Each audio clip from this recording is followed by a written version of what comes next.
नमस्कार, आप देख रहे न्यूज नेशन। मैं हूं आपके साथ सचिन दुबे। ईरान और इजराइल के बीच बढ़ता तनाव पूरे मिडिल ईस्ट को खौफजदा कर रहा है। इजराइल पर बड़े हमले की ईरानी धमकी के बाद अब इजराइल ने भी बड़ी चेतावनी दे दी है। इजराइल ने कहा है कि अगर ईरान और उसके प्रॉक्सी संगठनों ने उस पर हमला किया तो वो ईरान के परमाणु ठिकानों पर हमला कर सकता है। आखिर कैसे, देखिए।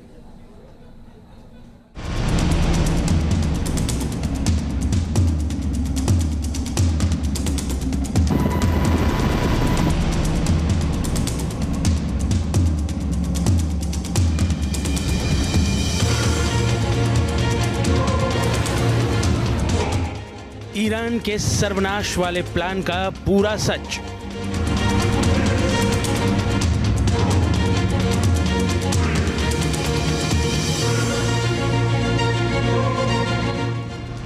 ईरान नहीं मानेगा, इजराइल भी नहीं मानेगा।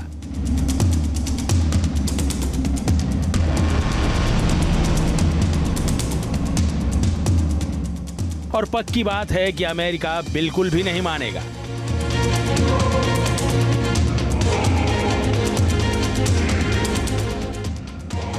लेकिन सवाल है कि अगर इनमें से कोई भी देश नहीं माना तो क्या होगा?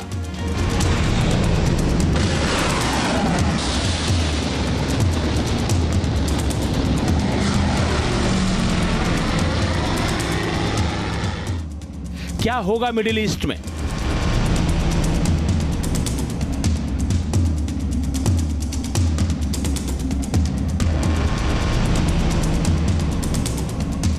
क्या होने वाला है मिडिल ईस्ट में?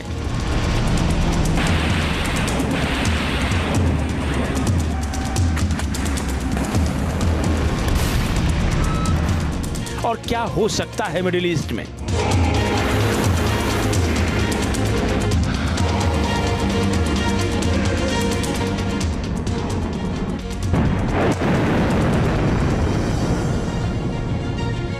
मिडिल ईस्ट में परमाणु बम फूटने की आशंका और तीसरे विश्व युद्ध की सुगबुगाहट के बीच दुनिया की सबसे बड़ी खबर सामने आ चुकी है। इस खबर में ईरान पर हमले का ऐलान तो नहीं है, लेकिन पहली बार इजराइल ने ऐसे संकेत दिए हैं कि वो ईरान को बर्दाश्त करने के लिए बिल्कुल भी तैयार नहीं है। היה אחראי לטבח הנורא של 7 באוקטובר וגם לפיגועים רצחניים רבים נגד אזרחי ישראל. הוא היה מבוקש מספר אחד של ישראל במשך שנים, והחיסול שלו מקבע עיקרון פשוט שקבענו: מי שפוגע בנו, אנחנו פוגעים בו. और वो उसके परमाणु ठिकानों को निशाना बना सकता है।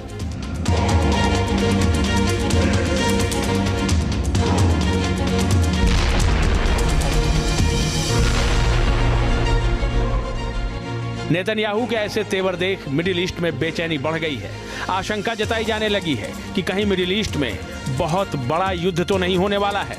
इजराइल एडवांस हथियारों का महारथी माना जाता है और अकेले अपने दम पर किसी भी जंग को जीतने की ताकत रखता है। हमास चीफ की हत्या के बाद जिस तरह से ईरान लगातार इजराइल को धमकी दे रहा है, उस पर हमले की तैयारी में जुटा हुआ है।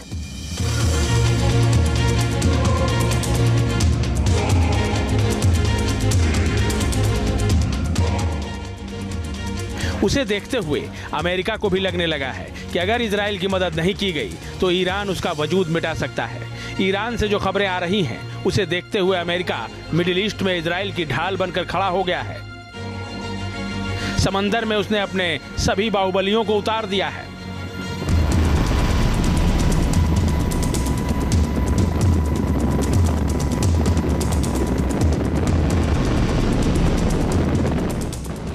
पक्की खबर है कि ईरान के जंगी जहाज समंदर में इजराइल के बेहद करीब चक्कर लगा रहे हैं, जो ईरानी राष्ट्रपति के एक इशारे पर इजराइल में अंधाधुंध मिसाइलें दाग सकते हैं। ईरान के मिसाइल साइलों में भी हलचल तेज है। ईरान पहले ही कह चुका है कि वो 10 गुना तेजी से इजराइल पर हमला कर सकता है और इसके लिए उसकी मिसाइलें बिल्कुल तैयार हैं।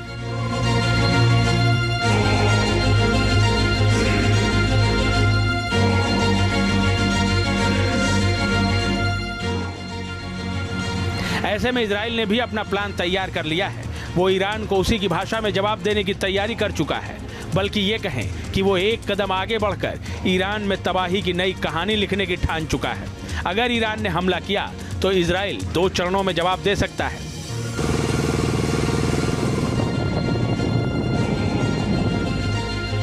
पहला, वो प्रॉक्सी मिलिशिया के खिलाफ सीमित हमले कर सकता है। दूसरा, तेहरान की परमाणु सुविधाओं के खिलाफ वो सीधे बमबारी कर सकता है।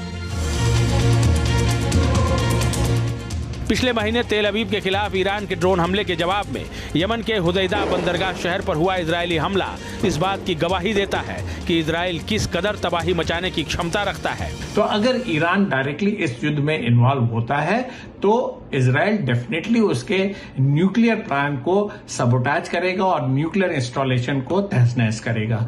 ईरान इस चीज को अच्छी तरीके से जानता है, इसीलिए 13 अप्रैल को जो ईरान ने अटैक किया था उसकी वार्निंग इजराइल को दी थी।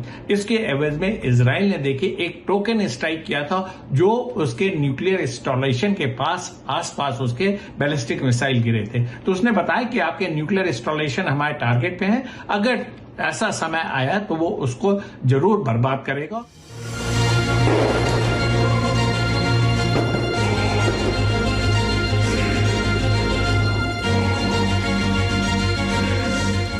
आपको बता दें कि हमले के डर से ही ईरान ने अपनी न्यूक्लियर साइट नतांज को पहाड़ों की गहराई में बना रखा है।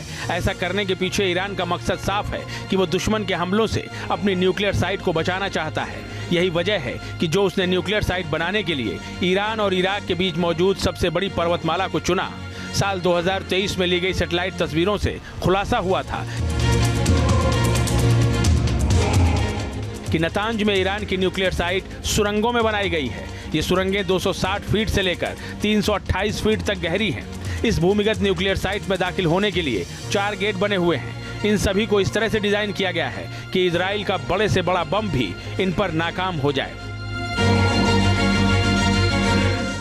ऐसे में ईरान की न्यूक्लियर साइट को निशाना बनाने के लिए खास हथियार चाहिए जो फिलहाल इजराइल के पास नहीं है। टाइम टू टाइम देखिए इजराइल ईरान को इंस्टिगेट करता है। उसने हुतीस की मदद की ईरान ने तो उनके हुतीस को टारगेट किया। और देखिए आज की डेट में जिस तरीके से हमास के चीफ का असैसिनेशन हुआ तेहरान में, वो भी देखने लायक है। तो ये दिखाता है कि इजराइल कटिबद्ध है ईरान को इंस्टिगेट करने के लिए। ईरान ऐसा कोई काम करे जिसकी वजह से इजराइल को ये मौका मिल जाए जिससे वो उनके न्यूक्लियर इंस्टॉलेशन को टारगेट कर सके। एक रिपोर्ट के मुताबिक अमेरिकी fighter jet F-15EX fighter jet ऐसा हमला कर सकता है जिससे ईरान की न्यूक्लियर साइट तबाह हो सकती है, लेकिन इजराइल के पास फिलहाल ये फाइटर जेट नहीं है।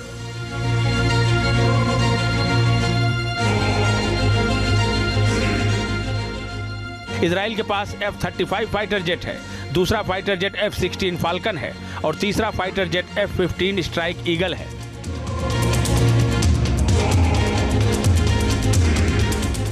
माना जा रहा है कि इजराइल के तीनों फाइटर जेट ऐसा बम नहीं दाग सकते जिससे पहाड़ों में मौजूद ईरान की न्यूक्लियर साइट को तबाह किया जा सके।